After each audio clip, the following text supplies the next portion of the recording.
Hello students, very good evening to all. So हम chapter कर रहे हैं वर्क एनर्जी एंड पावर।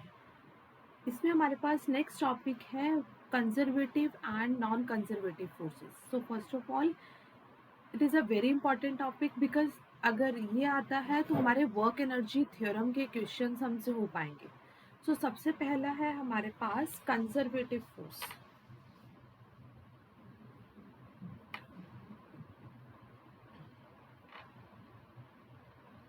अब कंजर्वेटिव फोर्स के पहले तो एग्जांपल है हमारे पास ग्रेविटेशनल फोर्स। सबको पता है ग्रेविटेशनल फोर्स क्या होता है। स्प्रिंग फोर्स हमने लास्ट क्लास में डिस्कस किया था।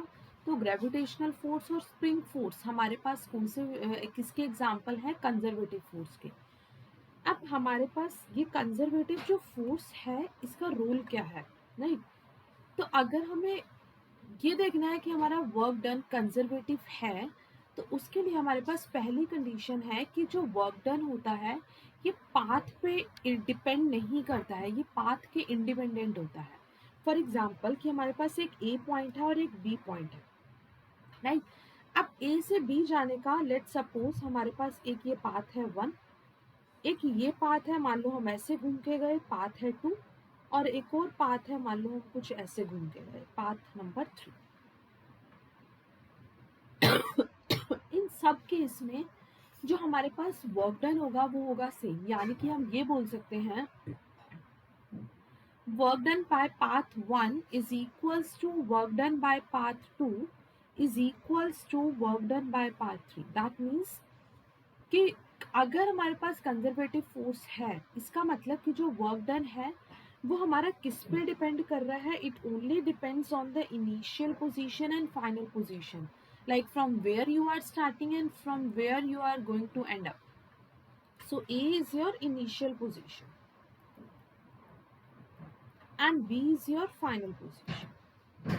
So हम कहाँ से चले A से और घूम के हम कहाँ पे आ गए B पे। तो हमारा वर्क डन कंजर्वेटिव है, यानी कि चाहे हम A से B ये वाला पाथ फॉलो करें, चाहे ये सर्कुलर पाथ फॉलो करें या फिर ये ट्रायंगुलर पाथ फॉलो करें, सब केस में हमारा वर्क डन क्या होगा? सेम होगा। So I can say that work done by conservative forces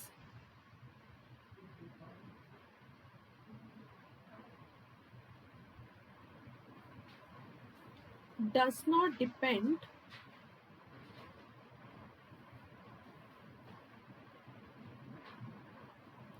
on the path. So I can say that work done by one path is equals to work done by two path is equals to work done by three path। और इसके example है हमारे पास gravitational force,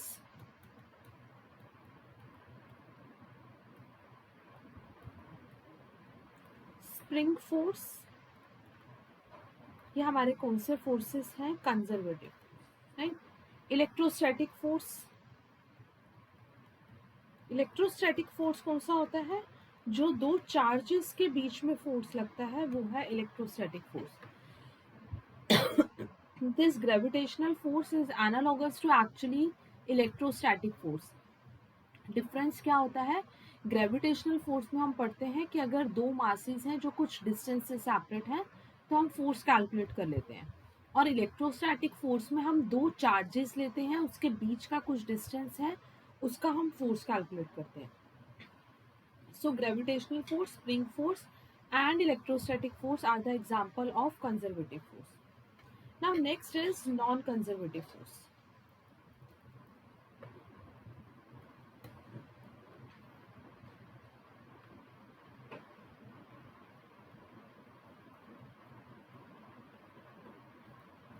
अब students non conservative force हमारे पास कौन से force होते हैं?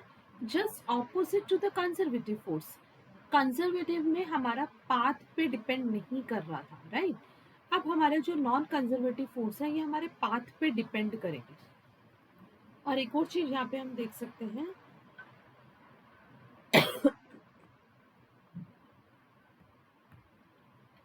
कि हमारे पास does not depend on the path followed, यानी कि वो इनिशियल और फाइनल पोजीशन पे डिपेंड कर रहे हैं, और हम एक और अभी न्यूमेरिकल्स प्रूव करेंगे जिसमें हम ये देखेंगे कि अगर हमारा कोई भी क्लोज्ड पाथ आ रहा है और अगर वो फोर्स कंजर्वेटिव है तो उसके अक्रॉस जो टोटल वर्क डन होगा across any closed path is equals to 0. This we will prove.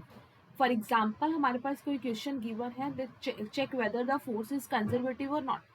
तो हम क्या करेंगे, क्लोज पाथ का वर्क डन चेक कर लेंगे. अगर वो 0 के इक्वल आ गया दैट मीन्स वो कंजर्वेटिव है. अगर वो 0 के इक्वल नहीं आ रहा इसका मतलब वो नॉन कंजर्वेटिव है. Now next is non conservative force. And now non conservative force का एग्जाम्पल है हमारे पास जितने भी हमारे रेजिस्टिव फोर्सेस है. For example friction, air resistance, these all are the examples of non conservative force. तो इसमें हमारे पास क्या होता है कि जो वर्क डन होता है वो हमारा पाथ पे डिपेंड करता है. यानी कि हम ये बोल सकते हैं कि अब 1 का वर्क अलग होगा, 2 का वर्क अलग होगा और 3 का वर्क अलग होगा. So that means work done by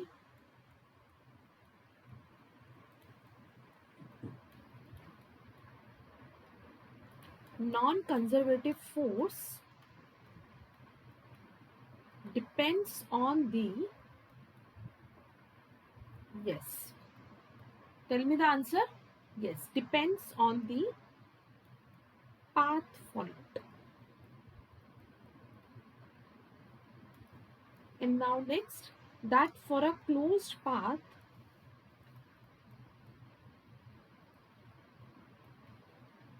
work done should not be equals to 0. तो जब हम अपनी क्वेश्चन सॉल्व करेंगे तो हम देखेंगे कि हमारा वर्क डन अगर 0 के इक्वल नहीं आया तो इसका मतलब हमारे पास वो कौन सा फोर्स है, non conservative force.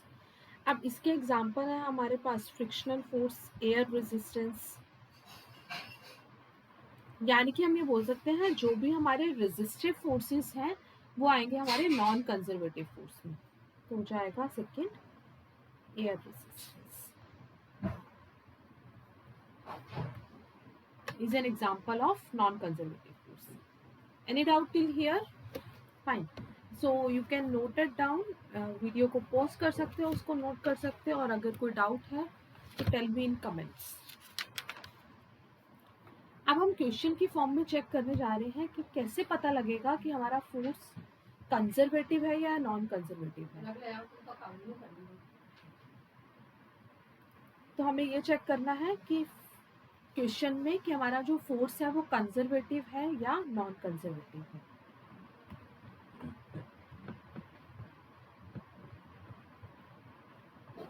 This f is equals to xi plus yj is, question ये है फर्स्ट ऑप्शन कि ये फोर्स हमारा कंजर्वेटिव है या फिर ये फोर्स हमारा नॉन कंजर्वेटिव है.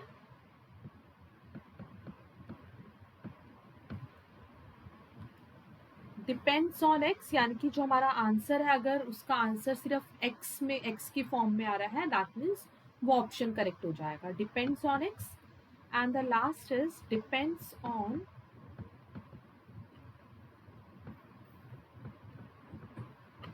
X and y. Now see, F हमारे पास किसके इक्वल है, x i plus y j. अब मेथड देखो हमारे पास क्या है, स्टेप्स क्या है क्वेश्चंस को सॉल्व करने के.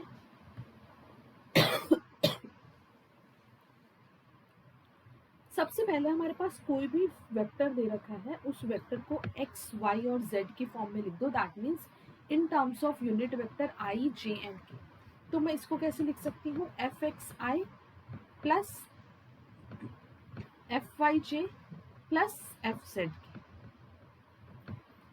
फिर उसके बाद हमें चेक क्या करना है, 3 कंडीशन चेक करनी है. अगर वो तीनों कंडीशन सेटिस्फाई हो जाएंगी यानी कि हमारा फोर्स हो जाएगा कंजर्वेटिव. अगर सेटिस्फाई नहीं हो रही है तो फोर्स होगा नॉन कंजर्वेटिव. कंडीशन हमारे पास क्या है, curl F x by curl y is equals to curl F y over curl x. Second, curl F x over curl z is equals to curl fz over curl x. Third, curl F y over curl z is equals to curl F z over curl y. तीन condition है। देखो curl क्या है, basically differentiation, यानी कि F x का differentiation y और यहाँ पे वाई और एक्स का, अगर ये आपस में इक्वल आ जाते हैं। दूसरी कंडीशन देखो आपस में तीन है ना, एक्स वाई जेड, तो एक बार एक्स वाई का चेक कर रहे हैं, वाई जेड का, एक्स जेड का, दैट्स इट। यहाँ पे देखो एक्स जेड और फिर जेड एक्स, फिर क्या बचा, वाई जेड और फिर जेड वाई। तो तीनों की अगर वैल्यूज इनके डिफ्रेंसिएशन इक्वल आ जाए, इक्वल आने चाहिए, राइट।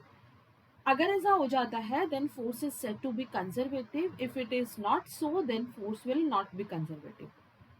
सो अब इसको चेक करते हैं।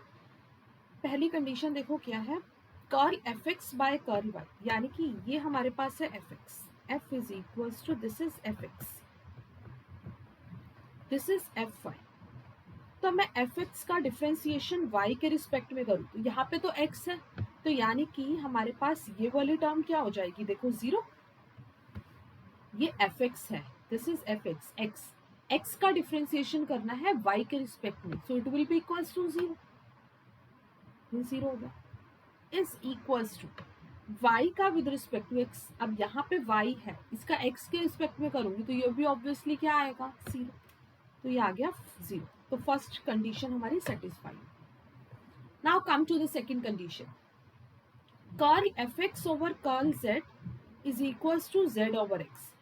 सो अब यहाँ पे देखो हमारे पास एफ एक्स है, एफ एक्स ओवर z, यानी कि इस x का z से करूंगी, तो यहाँ पे तो कुछ z नहीं है, तो ये भी क्या हो जाएगा, zero, is equals to z, तो यहाँ पे कुछ है ही नहीं, तो उसका कुछ डिफ्रेंसिएशन तो जीरो ही होगा, z तो जीरो ही है ना, यहाँ पे देखो जीरो के का, right. So differentiation is equals to zero. Now let's check the third condition. अब मैं इस एफ वाई का डिफ्रेंसिएशन कर रही हूँ z के रिस्पेक्ट में, again it will be equals to zero, और z का y के रिस्पेक्ट में करूंगी तो भी क्या होगा, जीरो। सो अगर हमारे पास तीनों कंडीशन सेटिस्फाई हो रही हैं, देखो फर्स्ट भी सेटिस्फाई होगी, सेकंड भी सेटिस्फाई, थर्ड भी सेटिस्फाई। अब ऐसा बिल्कुल जरूरी नहीं है कि हमेशा आंसर जीरो ही आए। कंडीशन क्या है, ये इसके इक्वल होना चाहिए, ये इसके इक्वल, ये इसके इक्वल होना चाहिए, डजेंट मैटर जीरो हो या नहीं। ऐसा भी कुछ केस आ सकता है कि ये वाली वैल्यू कुछ और आ गई, ये वाली की वैल्यू कुछ और आ गई, ये वाली वैल्यू कुछ और आ गई, but they are equal, right.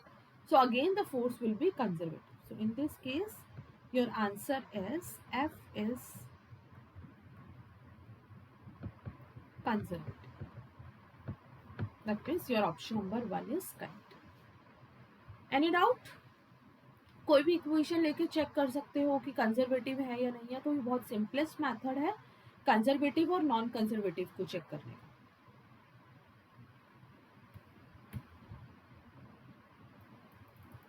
Next है question number 2, f is equals to 3yi plus 3xj। तो यहाँ पे देखो जो f है हमारे पास किसके इक्वल आ गया, एफ एक्स आई, एफ वाई जे, और z तो हमारे पास अगेन क्या है, यहाँ पे भी जीरो है, ये हमारे पास j है, एफ वाई जे, राइट। अब हमें क्या देखना है, अगेन हमें वही कंडीशन चेक करनी है। फर्स्ट कंडीशन देखो हमारे पास क्या थी, curl F x over curl y is equals to curl F y over curl x. तो चेक करो फर्स्ट कंडीशन, ये हमारे पास है एफ एक्स, यहाँ पे तो y है, इसका हमारे पास y के रिस्पेक्ट में करूंगी तो हमारे पास जीरो नहीं आएगा, 3 आएगा, ये इज इक्वल्स टू, ये एफ वाई है, देखो एफ वाई किसके इक्वल है, 3x, इसका x के रिस्पेक्ट में क्या करूंगी डिफ्रेंसिएशन, तो क्या आ जाएगा 3, so 3 is equals to 3, that means हमारा f क्या हो गया, यहाँ पे फर्स्ट कंडीशन सेटिस्फाई होगी। Now let's check the second condition, curl F x over curl z is equals to curl fz over curl x।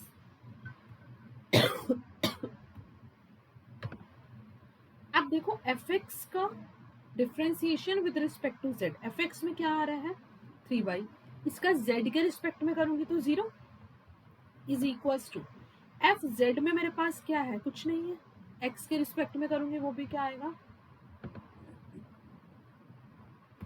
C, right. तो second condition भी हमारे पास सेटिस्फाई हो गई, फर्स्ट भी सेटिस्फाई हो गई। अब चेक करते हैं third condition, that is curl F y over curl z is equals to curl F z over curl y. अब देखो एफ वाई का जेड के रिस्पेक्ट में, एफ वाई क्या है 3x, 3x का जेड के रिस्पेक्ट में कुछ भी नहीं होगा तो ये हो जाएगा 0, और z में तो कुछ है ही नहीं तो क्या हो गया 0। तो थर्ड कंडीशन भी क्या हो गई satisfy. So again this force as this equation हमें क्या रिप्रेजेंट कर रही है कि फोर्स कैसा है, conservative force. Is that clear to you?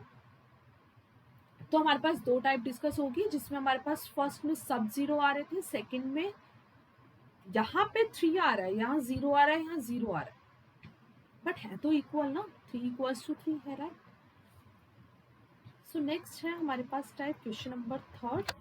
इसके अलावा कंजर्वेटिव नॉन कंजर्वेटिव पे कोई प्रॉब्लम नहीं बनेगी, अगर इतना समझ आ गया तो कोई भी क्वेश्चन कंजर्वेटिव नॉन कंजर्वेटिव का अटेम्प्ट हो सकता है। तो क्वेश्चन ये है, if f is equals to x square i plus y j acts on a body and it is taken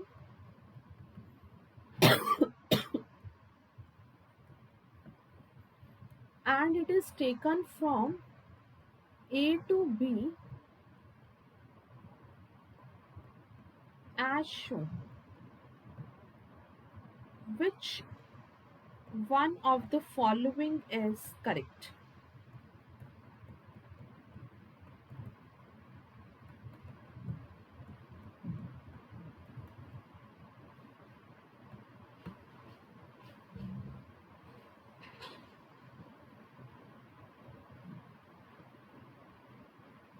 सी, ये हमारे पास ए पॉइंट है, ये बी पॉइंट है, ये पाथ है 1 और ये पाथ है 2, it is given in the question.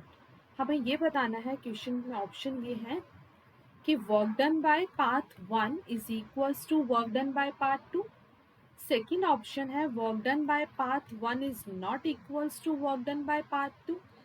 Third option है work done 1 is greater than work done 2। Fourth option है work done 2 is greater than work done 1। हमें यह बताना है कि इसमें से कौन सा करेक्ट है और कौन सा इनकरेक्ट है। करेक्ट ही चेक कर लेते हैं, which one of the following is correct, right. तो हमारे पास देखो यहाँ पे वर्क डन दे रखा है, हमें ये बात पता है कि अगर हमारा वर्क डन कंजर्वेटिव होगा तो हमारे पास ये 1 और 2 इक्वल होगा। क्वेश्चन को अप्रोच करने का मेथड सीखो कि अगर हमारे पास, हमें यहाँ पे बोल रखा है कि वर्क डन इक्वल है, कि अगर वर्क डन इक्वल है दैट मीन्स वो हमारे पास कंजर्वेटिव है, राइट। तो हम कंजर्वेटिव चेक करने का मेथड हमें पता है, तो अगर मैं उसी कंडीशन को चेक कर लूँ, कंजर्वेटिव की कंडीशन को चेक कर लूँ, वो सेटिस्फाई हो जाएंगी, इसका मतलब वो मेरा कंजर्वेटिव होगा। कंजर्वेटिव होगा इसका मतलब वो W1 W2 के इक्वल हो जाएगा। अगर वो नॉन कंजर्वेटिव आया तो हमारा ये इक्वेशन सेटिस्फाई हो जाएगी। Is that clear? Fine. So let's check the first condition. First condition हमारे पास क्या है, curl F x over curl y is equals to curl F y over curl x. Check करो, एफ एक्स, इस f x ये हमारे पास f x आई है प्लस एफ वाई जी। अब एफ एक्स में क्या है एक्स स्क्वायर, तो इसका डिफ्रेंसिएशन y के रिस्पेक्ट में करेंगे तो ये क्या हो जाएगा 0। y का विद रिस्पेक्ट में x के करेंगे तो ये भी क्या हो जाएगा 0। तो हमारे पास फर्स्ट कंडीशन सेटिस्फाई होगी। Now check the second condition, curl F x over curl z is equals to curl F z over curl x। अब x का मतलब x स्क्वायर आ रहा है, z के रिस्पेक्ट में करोगे तो 0, z है और x के रिस्पेक्ट में करोगे तो क्या हो रहा है 0, तो ये भी सेटिस्फाई हो गई। सो हमारी थर्ड कंडीशन हमारे पास क्या है, curl F y over curl z is equals to curl F z over curl y. अब y में हमारे पास y है, इस y को z के रिस्पेक्ट में करेंगे तो क्या आएगा, 0। z में तो कुछ है ही नहीं, तो क्या आ जाएगा। तो हमारे पास तीनों कंडीशन सेटिस्फाई होगी। दैट मीन्स हमारा जो फोर्स है वो कंजर्वेटिव होगा। फोर्स कंजर्वेटिव है, इसका मतलब कि हमारे पास कंजर्वेटिव में क्या होता था कि वर्क डन पाथ के इंडिपेंडेंट होता था। That means I can say that this work done 1 is equals to work done 2। तो हमारे पास फर्स्ट कंडीशन करेक्ट है, राइट। तो इस टाइप के और क्वेश्चंस की प्रैक्टिस कर सकते हो कि किस केस में हमारा वर्क डन कंजर्वेटिव है, नॉन कंजर्वेटिव है। और नेक्स्ट क्लास में हम इसी से रिलेटेड हमारा इंपॉर्टेंट टॉपिक है, that is work energy theorem, that we will discuss in the next class. Okay, thank you.